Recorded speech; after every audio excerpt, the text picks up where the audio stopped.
Hi, and thanks for tuning in for this Essential RC update. Something new that we're going to do more regularly now to keep you up to date with what we've got coming up in the very near future on Essential RC.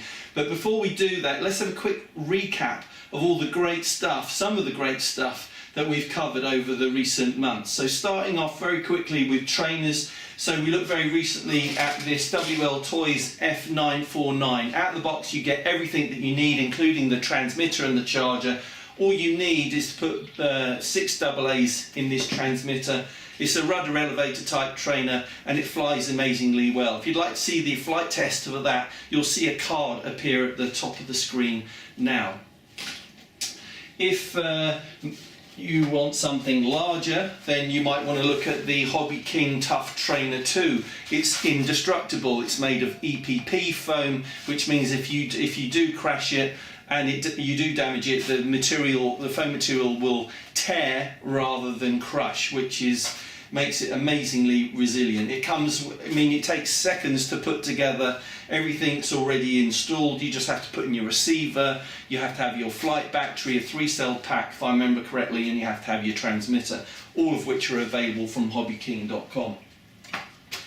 How about looking at EDF, electric ducted fan jets? Then you might want to start off with the Super Scorpion. If you're a competent RC pilot and you've flown one of those trainers and you're comfortable, then this is a great first time jet. It's simple to fly. It doesn't have rudder, but it doesn't need it. It's pretty quick, so it's going to be quite exciting for the first time jet pilot, and it really does scoot along. It's easy to hand launch, it can fly slowly, and it's easy to land. But it's a bit limited on aerobatics, I have to say that. But this next jet isn't. It's the Tornado 75 from HobbyKing, and this is, for me, the definitive 70mm, 75mm EDF sport jet. It does everything that you'd want it to do. It doesn't have retracts, so it's very light. Takes a 6-cell 3000 pack. You could have two 3S 3000 packs in serial to get it going. It doesn't come with the receiver, obviously, all the LiPo battery or the transmitter, but it's very easy to put together and it flies amazingly well and does great aerobatics. Knife edge all day long, 8-point, 4-point rolls, axial rolls, it'll do with ease. Okay, and then onto the more advanced EDF jet, we've got this Dynam ME262, which does take a little while to put together, I have to say that. But it's quite rewarding to fly, and particularly with it being a twin with those 270mm EDF fans, it sounds awesome in the sky. But there are some mods that you do need to make to it to make it fly well, including putting those zip ties to hold the tubes against the airframe at the back, so there's no wiggle room for those when they're pushing the elevator and rudder. And you have to put a bit of lead in the nose to get the CG correct, but otherwise it flies exceptionally well. Next, let's talk about warbirds. So we looked at the Dynam Corsair. Looks great in the sky, it's a good size, and it doesn't cost too much if you look up the price of that. Again, if you'd like to watch the Essential RC flight test, then there's a card at the top of the screen you can click on right now. One of the best, seriously, one of the best foamy warbirds that I have flown in recent years is this Spitfire by HobbyKing, and this more recent version is exceptional. Comes with, you wouldn't believe that how they put retracts and split flaps in this, and also looks great in the sky. It has wingtip lights and a light behind the aerial here. I've flown it so much I've broken the prop and I need to get a new one, but I love flying this, particularly when there are other warbirds in the sky and we can fly formation.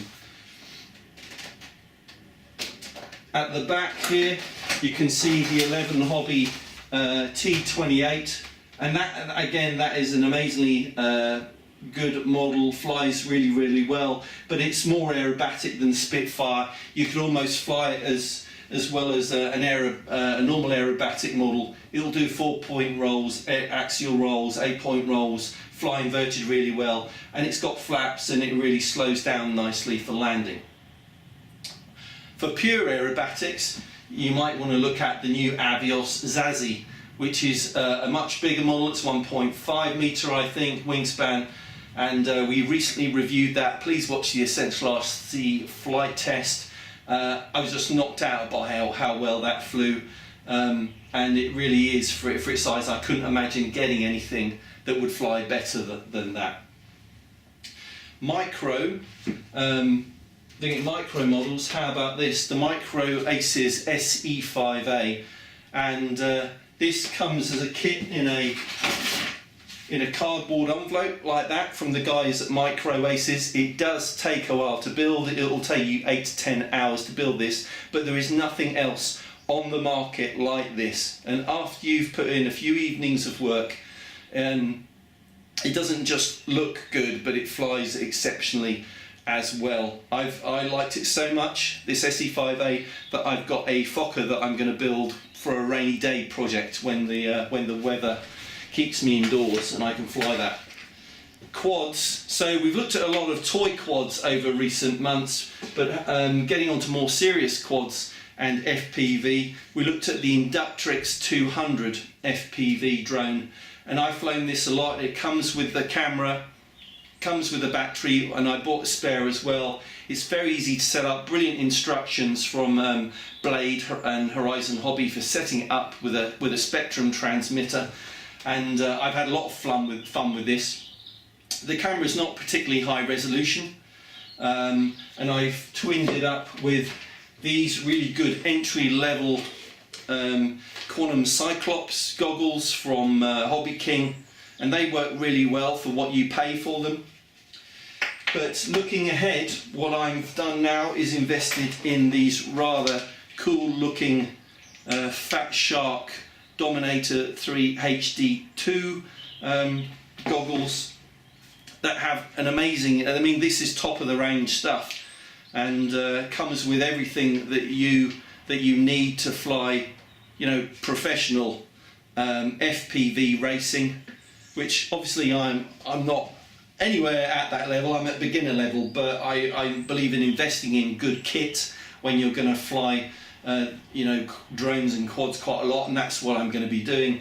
One of the great features of this is that you can record what you're seeing, so DVR as they call it, and there's a micro SD card in there, and I bought these principally for the new, you know, mini whoop, I think they call it, or micro FPV drones and quads that are coming out now, and there's one coming out from Blade and Horizon Hobby very soon, so that's going to enable me to capture the video on that type of drone, because obviously not like the 250 or 280 size drones where you can put another HD cam on top, like a Mobius or a GoPro or a Run cam. So really looking forward to experimenting with these. Then a project that I'm just finishing off is this HobbyKing Cirrus 650. Obviously it's the end of summer here in the UK, so starting to look at indoor models that are going to keep us having fun over the autumn and winter months, and this is going to be perfect. And nearly finished building this. Doesn't take too long to put together. Comes as a flat pack, but comes with everything that you need, less the receiver, the LiPo and the transmitter again, which you have to have. But a very easy kit to put together, and it looks exceptionally light. Other things that we've got coming up include that Blade mini quad, and also a new UMX E-Flight Yak that is coming out, that is a successor, it seems, to the AS3 Extra that we've been flying for the last 2 years, but is, well, definitely new shape. I'm not sure if it's changed in terms of the AS3X gyros that are on that and how they're programmed, or how it's improved, but that's coming in the next couple of weeks, so please look out for that one. Otherwise, we've got a show that we're going to be going to, Ragley Hall, the Festival of Flight. It's the last big show of the season, and we're going to that this coming weekend. Lots of different RC stuff going on there, cars, FPV, the normal flight line where we're going to be seeing some amazing model planes flying. So that's going to be a big end of season show that we're looking forward to. So that's it for this update Thanks for watching. Look out for more video on the Essential RC YouTube channel. Please subscribe. There's a button at the top of the screen now, or you might want to join our Facebook group where we have news, reviews and the occasional free giveaway. But thanks again for watching. See you next time.